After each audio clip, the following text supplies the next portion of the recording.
Bon, nous allons parler de la prostitution. Faut-il encore plus pénaliser les clients ? 8 ans après la loi de 2016, le gouvernement dévoile aujourd'hui un nouveau plan de lutte. Aujourd'hui, les clients sont pénalisés, passibles d'une amende de 1 500 €, pouvant aller jusqu'à 3 750 € en cas de récidive. Le juge peut aussi, ça doit être pratique si vous voulez de savoir si tu as récidivé ou pas. Le juge peut aussi ajouter un stage de sensibilisation à la lutte contre l'achat de prestations sexuelles, mais 8 ans plus tard, le bilan est en demi-teinte. Le Haut Conseil à l'égalité déplore une pénalisation appliquée inégalement sur le territoire. Difficile d'appliquer de telles mesures partout dans le pays pour les forces de l'ordre. Alors j'ai l'impression que aujourd'hui la prostitution elle se passe sur Internet.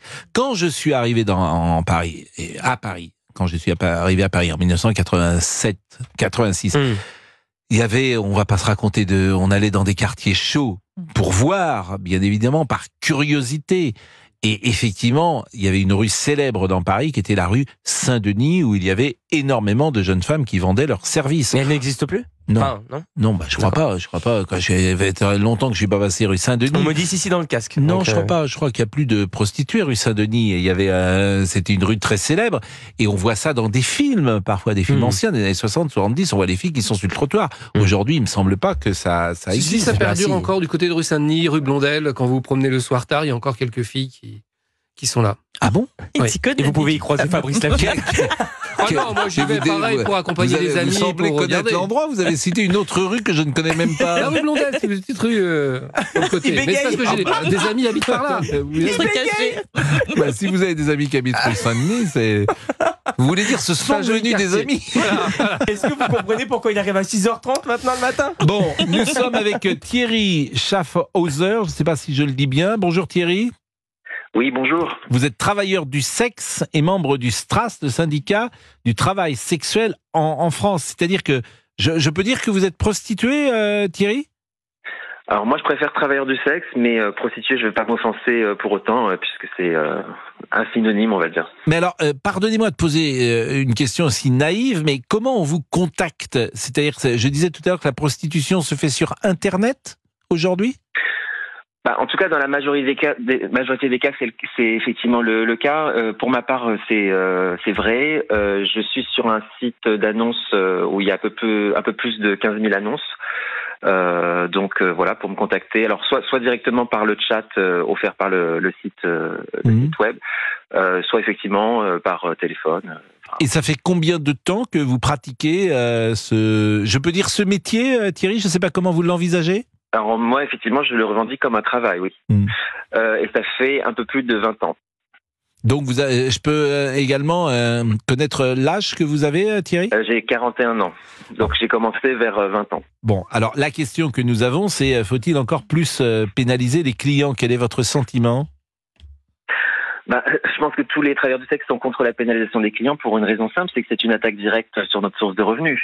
Et après, les conséquences, on les subit déjà depuis 8 ans avec cette loi de 2016. Donc, premier effet majeur, c'est la précarisation, en particulier pour les personnes qui travaillent dans la rue, parce que effectivement, cette loi s'applique surtout sur le travail de rue, même si c'est devenu minoritaire aujourd'hui dans l'industrie du sexe. Mais pour autant, ça a quand même des implications sur les autres secteurs, parce qu'après, le pouvoir de négociation qui se trouve affaibli du fait que les clients disent qu'eux, ils prennent un risque, que s'ils sont moins nombreux sur tel secteur, du coup, ils en profitent pour essayer de négocier sur la baisse des prix ou le port du préservatif ou autre. Mais le problème, c'est qu'à partir du moment où il y a une dégradation des conditions sur un secteur de l'industrie du sexe, en général, ça a tendance à se reporter sur les autres secteurs aussi. Donc finalement, les conséquences, même si la répression directe ne s'applique pas forcément partout, les conséquences néfastes, elles ont tendance à se répandre un peu partout dans l'industrie. Et donc effectivement, précarisation, baisse des revenus, insécurisation aussi, puisque si vous avez un pouvoir de sélection amoindri, c'est plus compliqué. Vous êtes contre, en clair, on comprend que vous êtes contre la pénalisation pour des raisons évidentes. Mais l'argent que vous gagnez d'ailleurs, il est déclaré? Vous avez des contrôles fiscaux? Vous gagnez parce que par définition, les gens vous font pas un chèque ou ne vous payent pas en carte de crédit. J'imagine que vous êtes payé en liquide. Oui, mais il y a une obligation fiscale, donc effectivement, si on n'est pas déclaré, on peut être condamné pour travail dissimulé. D'accord, donc vous là, déclarez des impôts. Vous déclarez des revenus. URSSAF, oui, je paye 25% Vous de payez de cotisation l'URSSAF. URSSAF. Bah oui, parce que je suis déclaré en auto-entreprise, comme Bon. beaucoup de Et travailleurs de est-ce sexe. que c'est indiscret de vous demander le prix c'est un prix fixe qui, quel que soit, là, par exemple, n'importe qui vous appelle et c'est toujours le même prix? Alors, La on va dire prestation que ça dépend des personnes, ça dépend du mode de travail, du lieu où vous exercez, est-ce que vous vendez un service à l'heure, la prestation, ou, enfin voilà, donc ça peut varier pas mal d'une forme de travail sexuel Et à une alors, autre, en l'espèce, pour vous, la prestation, vous la chiffrez à quel montant? Bah, en fait, ça dépend ce que vous voulez faire, hein, monsieur. Les gens qui vous appellent, ils veulent pas jouer aux échecs avec vous, j'imagine, ou au domino. Donc, oui, voilà. Non, c'est sûr. Mais qu'est-ce que vous voulez qu'ils fassent? Je sais pas, moi. Ils veulent un câlin, donc j'imagine. Donc, alors, si je vous appelle, je dis tiens, je voudrais bien un câlin. C'est 50 €, 100 €, 150 €. C'est gratuit. En tout cas, ce que je peux vous dire, c'est que les prix ont baissé. Donc là, si vous me demandez les services, enfin moi, en tout cas, par exemple. Non, mais je voudrais avoir je voudrais avoir un ordre de. Moi, ce que je peux vous dire, c'est que par exemple, il y a 20 ans, je demandais 200 € de l'heure pour un service d'escorte. D'accord. Donc sur Internet, etc. Aujourd'hui, je suis plutôt autour de 100 €. Et je pense que c'est pas que lié à la question de l'âge. Ah ouais, mais effectivement, c'est pas beaucoup, dites donc, 100 €. 100 € de l'heure. Enfin, pour les hommes travailleurs du sexe, on a moins de. Enfin, c'est moins cher que pour les femmes. Hein. Ah bon? Donc les femmes peuvent encore demander des tarifs plus élevés. C'est un des rares secteurs de l'économie où les femmes gagnent plus que les hommes. Oui. Alors comment on vous contacte? Parce que donc vous avez parlé d'un site tout à l'heure. Je ne sais pas si on peut donner ce site ou pas. Je ne sais pas si c'est convenable ou pas de le donner. Mais c'est un site, par exemple. Il est légal, ce site? Alors, il est parfaitement légal, mais par contre, il est administrativement hébergé en dehors de France. Bon, donc, on ne va pas donner le nom du site, mais les gens vous appellent au téléphone? Oui, ma question est idiote d'ailleurs, ils vont pas vous appeler ailleurs. Mais dans ces cas-là, comment vous jugez, parce que c'est comment vous jugez que le client ou il est sérieux, ou même que il peut avoir quand même quelques risques, j'imagine, dans la rencontre. Ça a dû vous arriver depuis 20 ans, des gens qui vous ont fait venir et puis vous vous êtes retrouvés. Et puis, pardonnez-moi de poser des questions aussi simples, mais il y a peut-être des gens, physiquement, vous n'avez pas envie, même si vous êtes un professionnel, vous n'avez peut-être pas envie d'avoir un contact physique avec une personne parce que tout simplement ils ne vous plaisent pas. Ça arrive, j'imagine. Alors, sur l'aspect purement physique, pour moi, c'est pas forcément le problème parce que justement, je pense que j'ai la capacité de pouvoir avoir des rapports sexuels, même avec des personnes avec qui j'ai pas forcément un désir. Et pour moi, le corps humain, enfin, j'ai pas de dégoût pour le corps humain, on va dire. Donc, du coup, c'est intéressant ce que vous dites. Vraiment, c'est vraiment très intéressant. C'est-à-dire que n'importe quel corps humain, vous n'avez aucun dégoût, parce que j'imagine qu'il peut y avoir, par exemple, des gens très âgés qui viennent vous voir. Ah bah bien sûr. Mais effectivement, enfin, mais après moi alors c'est sûr que moi je suis gay, donc j'ai une habitude de corps masculin, on va dire, mais à partir du moment où pour moi un homme c'est une personne Enfin, je sais pas, j'ai pas de. Non, mais j'entends bien. Moi, je vous assure, j'aime bien poser toutes ces questions parce que c'est pas effectivement le travail que vous faites est particulier. Donc, je me dis comment on fait, par exemple, si un homme extrêmement âgé vous a appelé un jour parce qu'il avait un désir, ce qu'on peut comprendre d'ailleurs, hein, bien évidemment, et que lui-même, ça peut être compliqué pour lui à cet âge extrêmement avancé de rencontrer des gens qui lui plaisent. Donc, vous avez 20 ou 25 ans, vous tombez sur un homme qui est extrêmement âgé, j'imagine que c'est peut-être pas simple pour vous. Et vous me répondiez, non, c'est mon travail et je n'ai pas de dégoût du corps humain, et je trouve intéressant évidemment de vous écouter. Mais je pense que ça peut même être plus facile pour un homme très âgé, parce que je pense que les plus jeunes peuvent être dans un culte de la performance et avoir des exigences peut-être plus fortes, etc. Je pense que même à la rigueur, moi je me rappelle de clients qui avaient plus de 80 ans.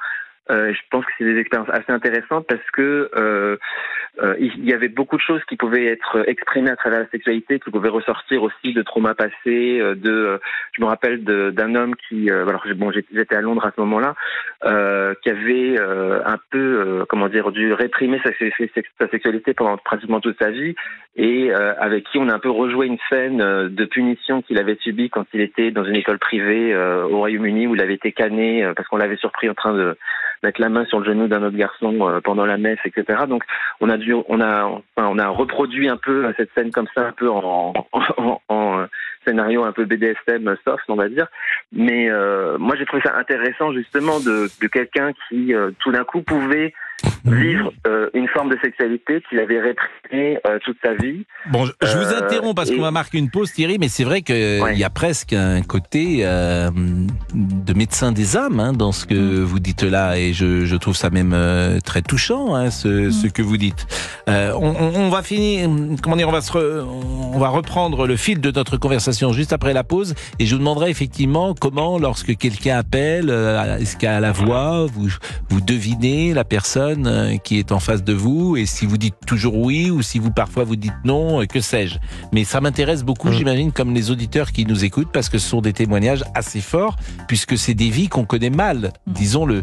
Il est 12h16. Et vous pouvez aussi vous réagir avec Pascal Praud de 11h à 13h sur Europe 1. Vous composez ce numéro. Appelez Pascal Praud au 01 80 20 39 21.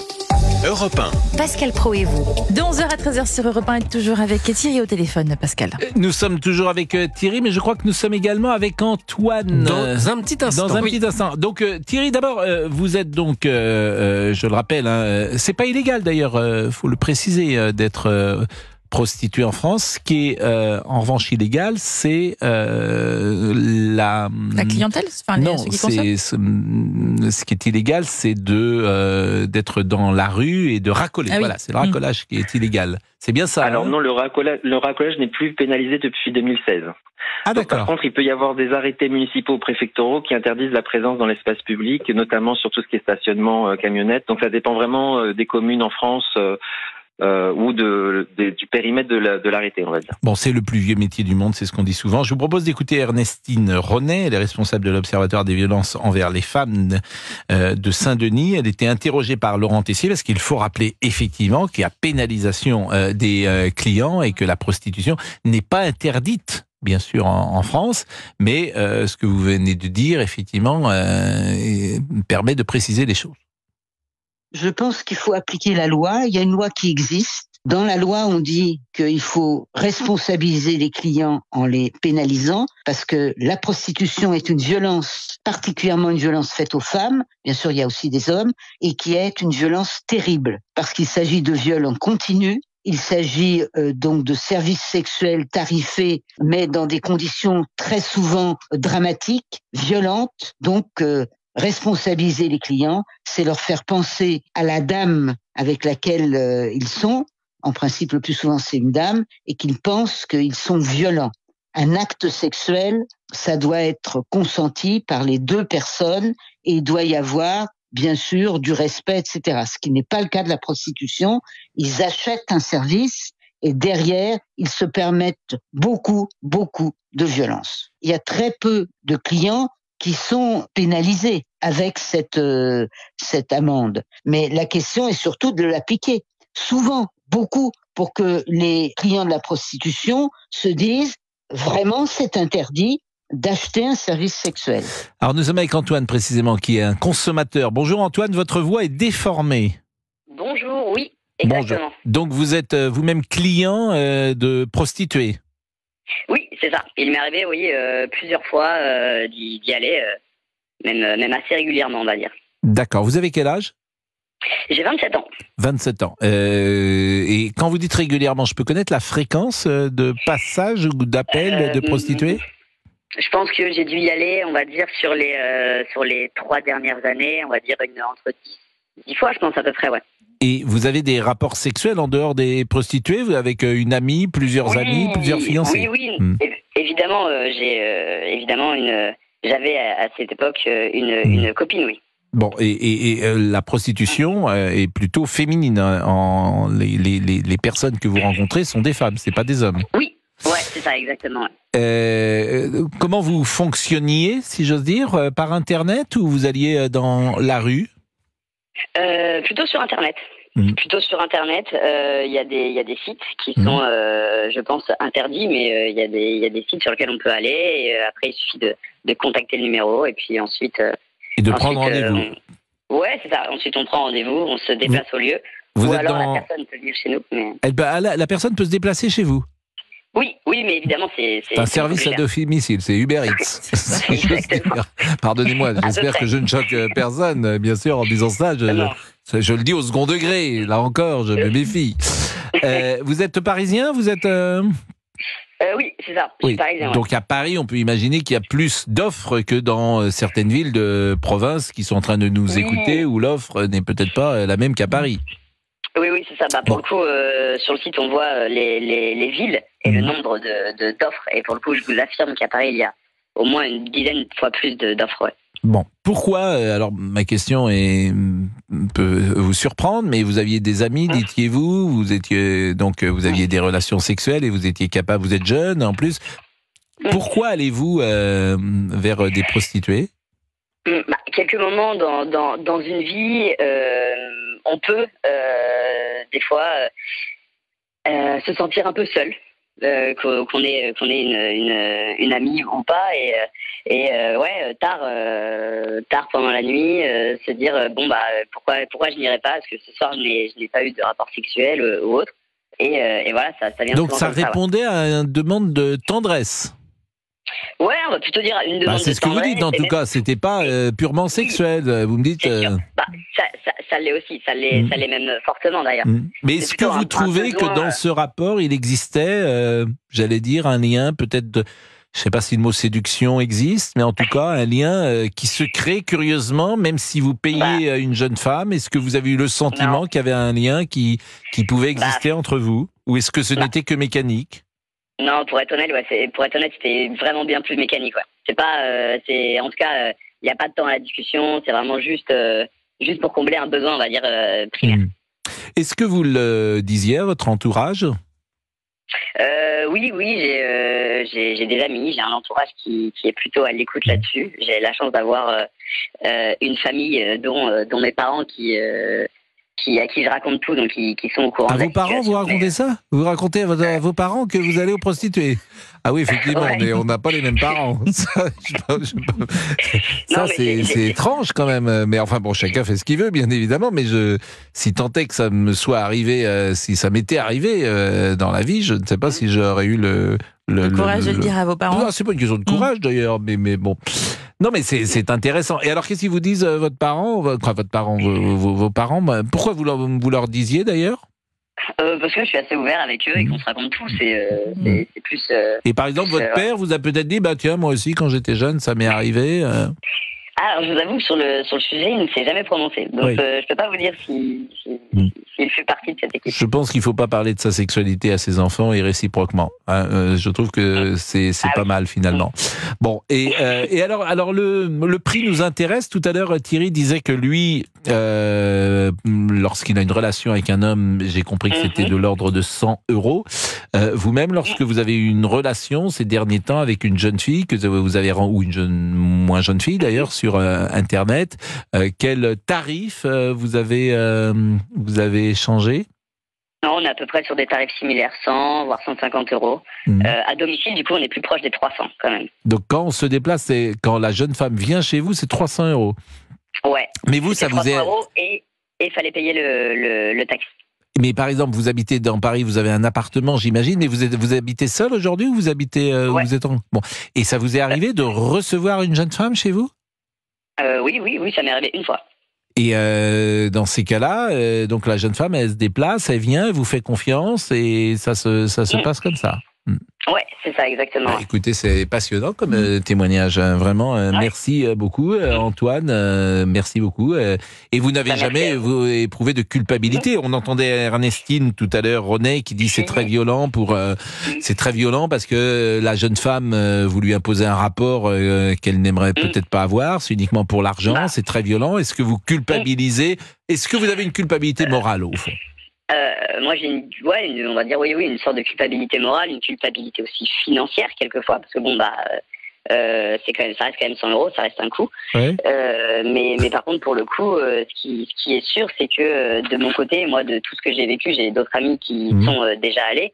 Et pour le coup, il n'y a de notre côté jamais eu de côté violence, d'autres ou même pour le coup. Et vous trouvez que moralement, vous vous sentez d'une certaine manière coupable?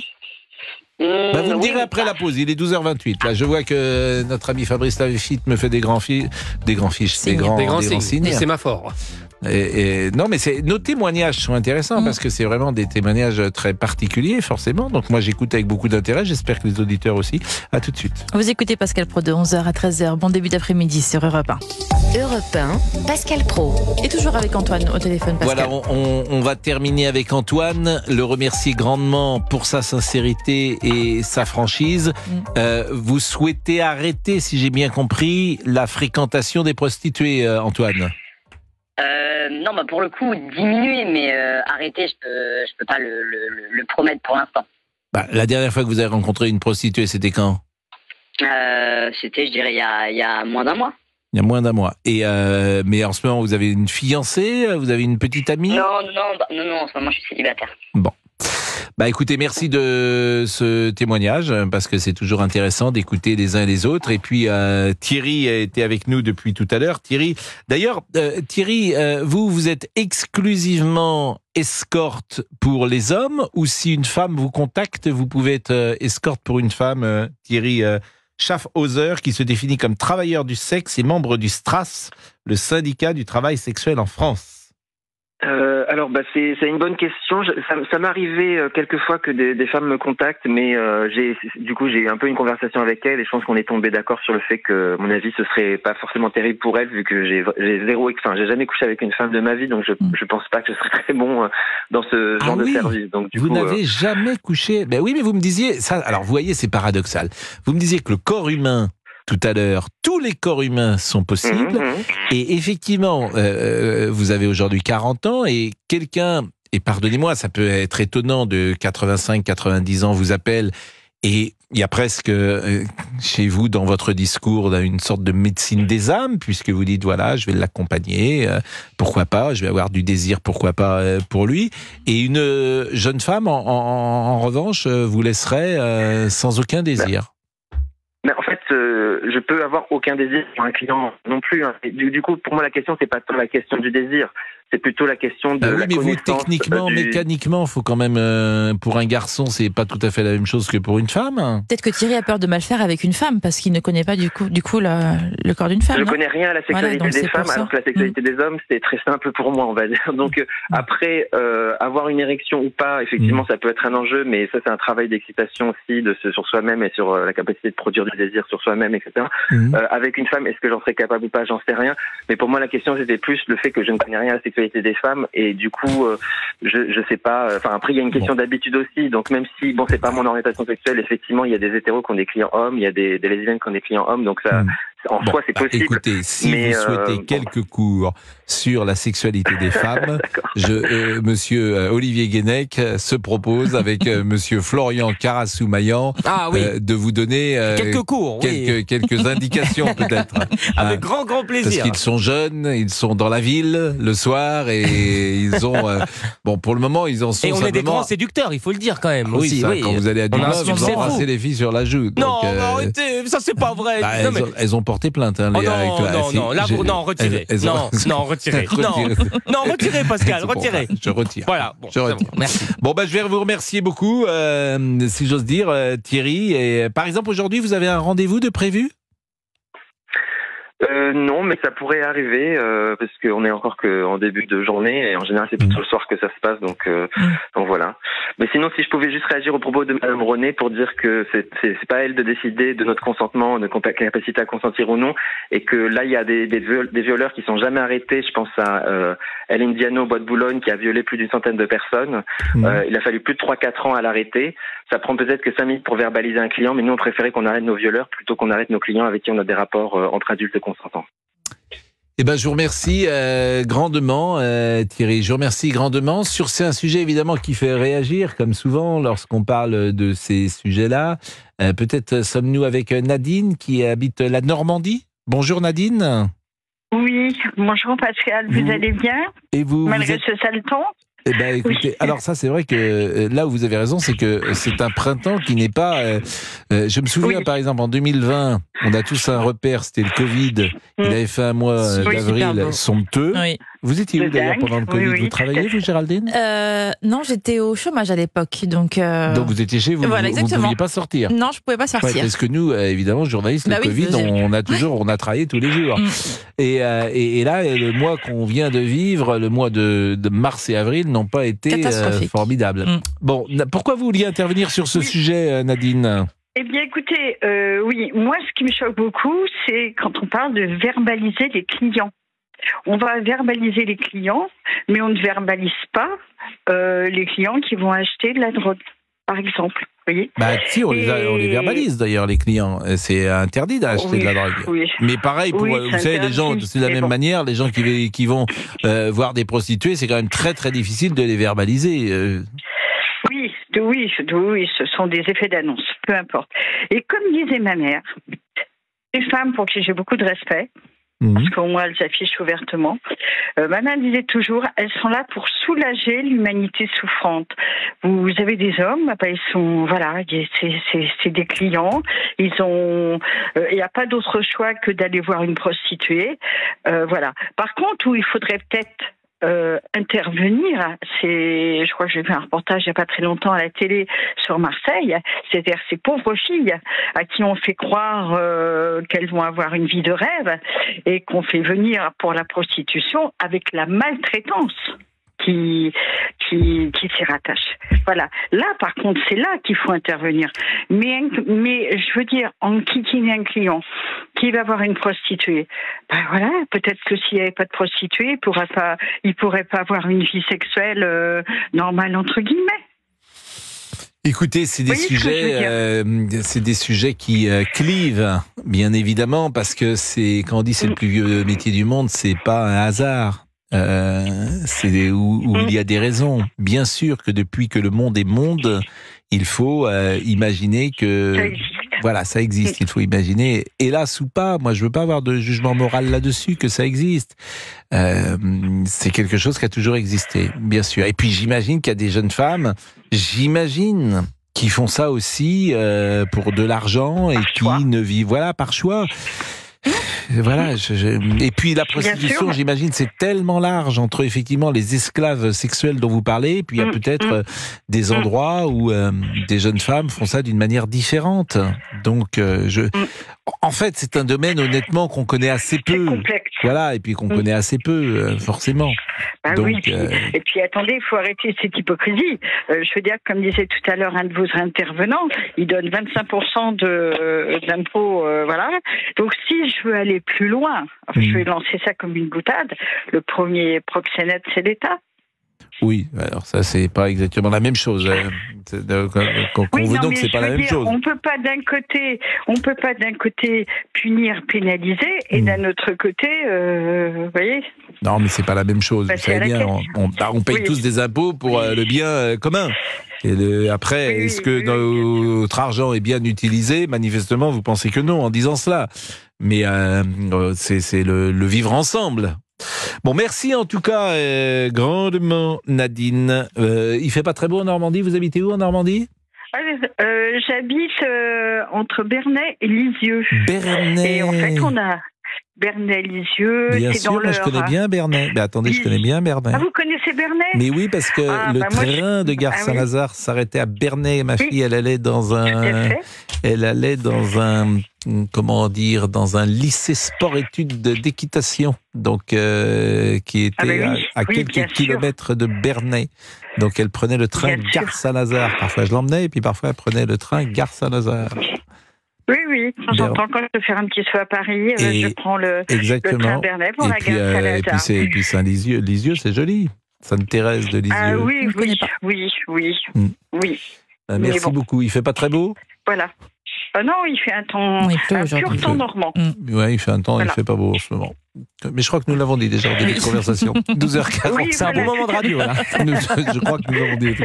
Et vous, il fait beau? Non, il fait pas beau. Vous savez, la première chose que les gens se disent quand ils s'appellent entre-temps. Il fait beau chez toi? Mais c'est vrai, Oui, c'est vrai. Et évidemment, quand vous bien sûr. voilà ce qu'ils disent quand vous appelez votre père. D'ailleurs, il y a longtemps que vous ne nous avez pas parlé de votre mère, monsieur Guenec. Oui, ça fait un moment, effectivement. Elle contrôle Oui, toujours votre c'est un compte, choix. votre Oui, compte elle en contrôle banque. tout. Oui, elle contrôle absolument tout. Et- Pour, vous savez que je suis parti à Dublin ce week-end. Elle a tout On part contrôlé, pour les Dublin. comptes en direct. Oh, qu'est-ce que vous avez dit? On part pour Dublin. Bon, je suis parti On pour va Dublin. Aller Oh là à là. partir pour. Oui, bon, c'est On bon. va à Voilà. Dublin et on part pour Dublin. Exactement. Vous me dites si je peux essayer de faire ma phrase. Bon, Je vous alors, en prie. et elle a phrase, contrôlé. il a dit. Je peux faire une phrase. Oh non, là j'ai dit Allez-y. ma phrase. Non, mais là, par contre, Allez-y, non, là, vous allez un petit allez-y. peu loin là. Bon, et elle a contrôlé absolument tous mes comptes quand Non. je suis parti. Bien sûr que si. Elle me dit mais pourquoi il y a ça et pourquoi il y a ci. Non, mais, ça, c'est pas vrai. Vous voulez qu'on l'appelle un jour? On va l'appeler un jour. C'est incroyable, mais vous. Mais si. Mais enfin, c'est Mais pas elle se votre mère questionne. de contrôler. Elle s'inquiète pour son fils. Quand je dépense un peu trop, hop là, je suis rattrapé par la patrouille. Bah bien sûr. Enfin, c'est votre argent quand même. Bah c'est mon argent, mais c'est elle croit que c'est le sien. C'est bien ça le problème. Tu la remercieras plus tard. Mais elle a accès elle a les codes. Oui, c'est le problème. Parce qu'en fait, moi, je ne sais rien faire. Donc, elle a tous mes codes, elle voit en direct, etc. Mais si elle a vous même mon changez mail. vos codes, moi je vais. Vous voulez pas me donner vos codes? Moi, je vais gérer votre argent. Si Non, vous j'ai voulez. peur que vous me voliez tout mon argent. Oui. Mon Je préfère argent. pas. Oh là là, pas con. Mon argent. Et puis, ça m'arrange pas que vous voyiez mes dépenses non plus. Pardon, mais bon, voilà, oui. Ah. Tout n'est pas clean. C'est-à-dire. Mais non, je blague. Allez, c'est bon.